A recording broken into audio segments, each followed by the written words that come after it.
తెలంగాణ కుంభమేళగా పేరుగాంచిన వనదేవతల మేడారం సమ్మక్క సార్లమ్మ జాతర జనవరి 28 నుండి 4 రోజుల పాటు జరగనుంది.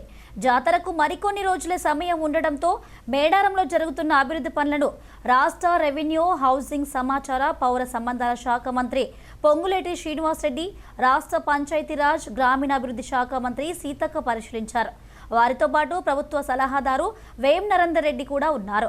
హెలికాప్టర్ ద్వారా మేడారానికి చేరుకున్న మంత్రులు ముందుగా వనదేవతలను దర్శించుకున్నారు. అనంతరం మేడారంలో సుమారు 251 కోట్ల నిధులతో జరుగుతున్న అభివృద్ధి పనులను మంత్రులు పరిశీలించారు. ఈసారి జాతరలో ప్రత్యేకంగా నిలిచేది అక్కడ జరుగుతున్న అభివృద్ధి పనులే.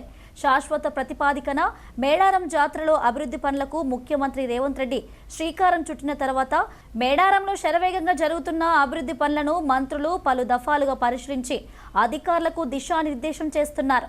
జనవరి 28 నుండి అంగరంగ వైభవంగా జాతర జరగనుంది. జాతరలో భక్తులకు సౌకర్యవంతంగా ఉండేందుకోసం పలు అభివృద్ధి పనులు జరుగుతున్నాయి.